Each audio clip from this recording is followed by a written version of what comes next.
আসসালামু আলাইকুম।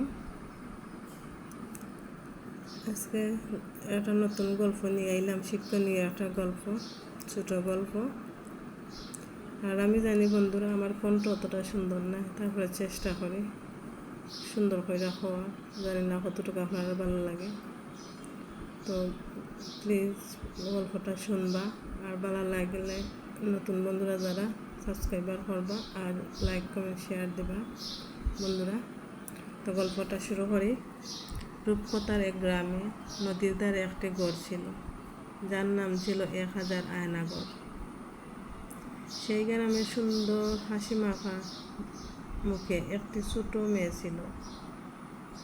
মেয়েটি একদিন তার বাবা মার মুখে শুনতে পায় তাদের গ্রামে আয়নাঘরের কথা। এর আগে মেয়েটি কোনো দিন ঘর থেকে বের হয়নি, সে প্রকৃতি দেখেনি। প্রকৃতি কি জিনিস সে চিনেও না, দেখেনি।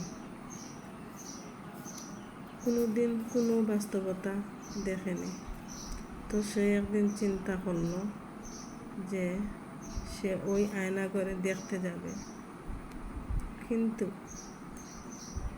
একা একা যেতে সাহস না হওয়ায় সে তার সমবয়সী আর একটি মেয়েকে সাথে নিয়ে গেল।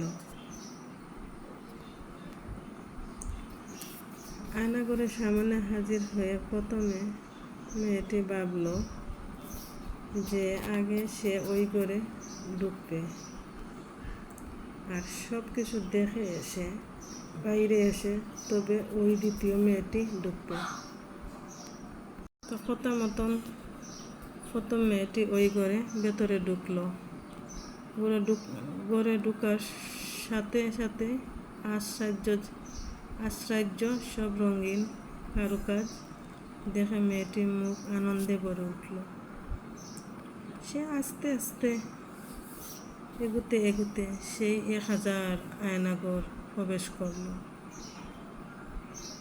ঘরে ঢুকেই তার চোখে ছানা ভরা।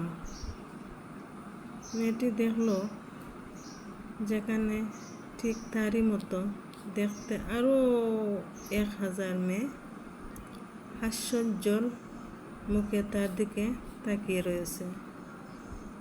সে যা করছে বাকিরাও ঠিক তাই করছে। তো মেয়েটি এবার সব কিছু দেখে অনেক অনেক মজা পেয়ে বাইরে চলে এলো এবং তার সাথীকে সব ব্যাপারে খুলে বলল, আরে শুন, আমি ওগুলা দেখেছি, তোরও ভালো লাগবে, তুইও যা। এমন সুন্দর জায়গা আমি আগে কখনো দেখিনি, আর আমি যখন সুযোগ পাবো তখন আবার ওই জায়গায় আসবো, আমার অনেক ভালো লাগবে। দ্বিতীয় মেয়েকে ওগুলা বলল। প্রথম মেয়ের মুখ থেকে দ্বিতীয় মেয়ে এগুলা শোনার পরে সব কথা শুনে এবার দ্বিতীয় মেয়েটি কিছুটা ভয়ে ভয়ে মন নিয়ে ঘরের ভেতর ঢুকলো। ঘুরতে ঘুরতে আতঙ্কিত মনে সেও এবারে সেই 1000 আয়নাঘরে প্রবেশ করল। ঘরে ঢুকার সাথে সাথে মেয়েটি ভয় পেয়ে উঠল। ভয়ে মুখ ফ্যাকাশে হয়ে গেল। আতঙ্কিত হয়ে উঠল চোখ। সে খেয়াল করলো ঠিক তারই মতো দেখতে আরও 1000 মেয়ে আতঙ্কিত আর ভয়ত চোখ তার দিকে তাকিয়ে রয়েছে। মেয়েটি সেই ভয়েতে 2 হাত তুলে বলছে, তোমরা কারা? সাথে সাথে বাকি 1000 মেয়েও 2 হাত তুলে ওর দিকে নজর দিচ্ছে। তারাও বলছে, তোমরা কারা? 1000 মেয়ে বাকিরা তারাও বলছে, তোমরা কারা? এবারে মেয়েটি প্রচণ্ড ভয় পেয়ে ঘর থেকে দৌড়ে বেরিয়ে এলো। প্রথম মেয়েটিকে বলল, শীঘ্রই চল, এখানে আমি আর থাকবো না, এই জায়গাটা ভালো না, আমার কাছে মোটেই ভালো লাগছে না। এই জায়গাটা অনেক খারাপ জায়গা, আমি কখনো এই জায়গাতে আর আসবো না। আমি দ্বিতীয়বার যাতে আমি এই জায়গাতে না আসি এটাই প্রার্থনা কর। আমি এমন জায়গা কখনো দেখতাম চাই না।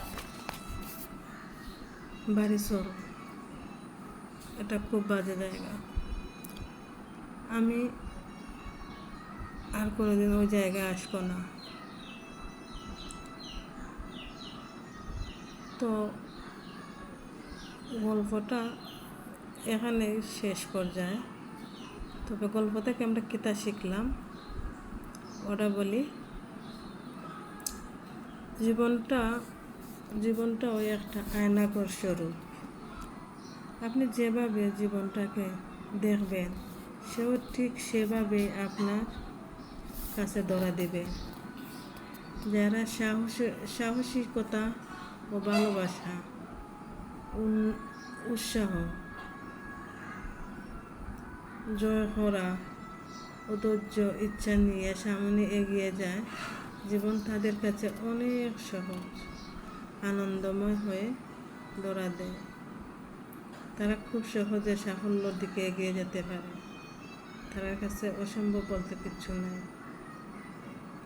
কারণ তাদের কাছে সাহস আছে, আনন্দ আছে, ভালোবাসা আছে। তারা জীবনটা সাফল্যের দিকে এগিয়ে নিতে পারবে চেষ্টা করলে। কিন্তু যারা হতাশ, ভয়, মানসিক অবসাদ নিয়ে সামনে এগোতে চায়, তাদের চোখে সাফল্য যেন মরীচিকা। যারা সাহস নাই, ভিতরে দূর করে, তারা কখনো সাফল্যের মুখ দেখতে পারত না। সাহস নিয়ে কাজ করতে হয়। যে কোনো কাজও সাহস নিয়ে কাজ করতে হয়, তাহলে তুমি সাফল্য পাইবা। আর সাহস না থাকলে তুমি সাফল্য কোনো সময় পাইতে না। তাদের চোখে মরীচিকা। জীবন হয়ে উঠল ক্লান্তিকর, বিষম্যময়। বাস্তবতাকে আপনি যেভাবে দেখাবেন, আপনার সামনে তা সেভাবেই ধরা দিবে। জীবনটা আপনি যেরকম সাজাইবেন, জীবন আপনাকে সেভাবেই ধরা দেবে। সব কিছু আপনার কাছে, আপনি চেষ্টা করলে সব পারেন। আপনার জীবনটা আপনি সুন্দর করতে, সাফল্যের মুখে এগিয়ে নেওয়ার জন্য আপনি সব পারেন। আর সাহস থাকতে হইব, ধৈর্য থাকতে হইব। সাহস, ধৈর্য আর ভিতরে উৎসাহ থাকতে হইব, তাহলে এগিয়ে যেতে পারবে। সাফল্যের মুখ দেখবে ইনশাআল্লাহ একদিন। আর যারা সাহস নেই তারা কোনোদিনও পারবে না সাফল্যের মুখ দেখতে। তো আমার গল্প অতটুকু আসলো বন্ধুরা। তো জানি না, আমার কণ্ঠ তো অতটা সুন্দর নয় জানি।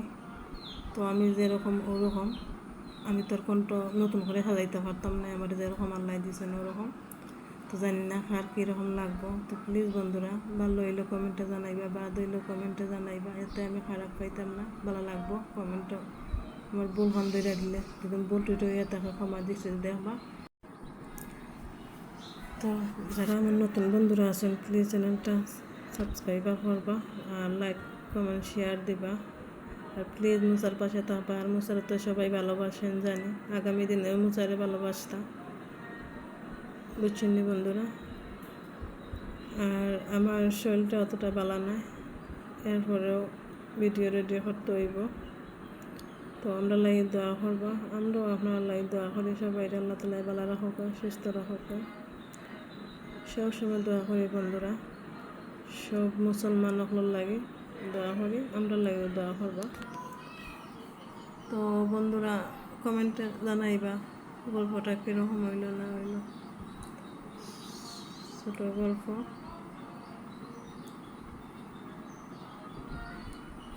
আমাকে বন্ধুরা সবাই ভালো থাকবা, সুস্থ থাকবা, সুন্দর থাকবা।